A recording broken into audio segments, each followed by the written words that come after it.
တွင်ကုန်ပစ္စည်းအဝယ်စည်းများနှင့်ပတ်သက်၍ပြုလုပ်မည်ဆိုပါက Cyber Menu ကိုနှိပ်ပါ Purchase ကိုနှိပ်ပါအဝယ်စည်းအသည့်ထည့်သွင်းမည်ဆိုပါက Add Purchase ကိုနှိပ်ပါ /supplier တွင်ကုန်တင်သွင်းသူရဲ့အမည်ကိုရွေးချယ်ပေးပါမရှိပါကအပေါင်းဘတ်တန်ကိုနှိပ်၍အသစ်ဖန်တီးပေးနိုင်ပါသည်ပြီးရင်ကုန်ပစ္စည်းစည်းရင်းထည့်ရန်အတွက် Search Product တွင်ရိုက်ရှာရေးဖြစ်စေကုန်ပစ္စည်းတွင်ပါသောဘားကုတ်ကိုစကန်ဖတ်ရေးဖြစ်စေနှစ်သက်ရာအသုံးပြုနိုင်ပါသည်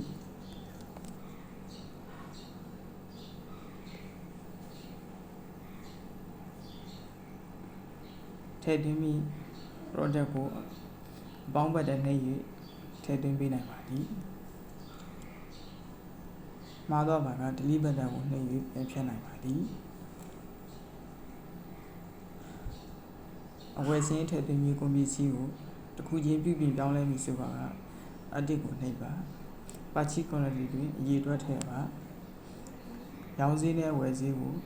တက်ဖောအနေနဲ့ထည့်သွင်းပေးထားပါသည်ပြုပြင်ပြောင်းလဲမည်ဆိုပါကလည်းပြုပြင်ပြောင်းလဲပေးနိုင်ပါသည်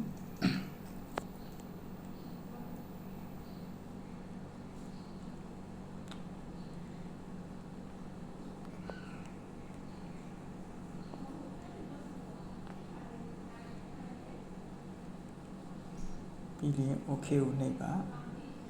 Discount တိုက်တွင် short သေးသတ်မှတ်ပေးနိုင်ပါသည်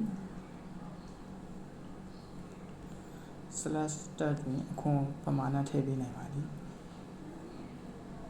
အားလုံးပြုလုပ်ပြီးပါက Next ကိုနှိပ်ပါ Add Payment တွင်ငွေပေးချေမည်ဆိုပါကအပေါင်းဘတ်တန်ကိုနှိပ်ပါ Amount တွင်ငွေပေးချေသည့်ပမာဏကိုထည့်သွင်းပေးပါ Payment Method တွင်ငွေပေးချေသည့်နည်းလမ်းကိုရွေးချယ်ပေးပါပြီးရင် OK ကိုနှိပ်ပါပြီးရင်သိမ်းရန်အတွက် Save ကိုနှိပ်ပါထည့်သွင်းလိုက်သောကုန်ပစ္စည်းအဝယ်စည်းကိုပြန်လည်ကြည့်ရှုမည်ဆိုပါက List Purchase တွင်ကြည့်ရှုနိုင်ပါသည်အဝယ်စည်းကိုပြန်လည်ပြုပြင်မည်ဆိုပါက Edit ကိုနှိပ်ပါ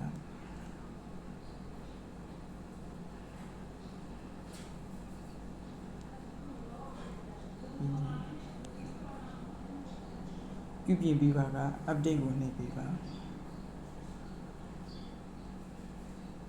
ဒီအတိုင်း Purchase ကိုအသုံးပြုနိုင်ပါသည်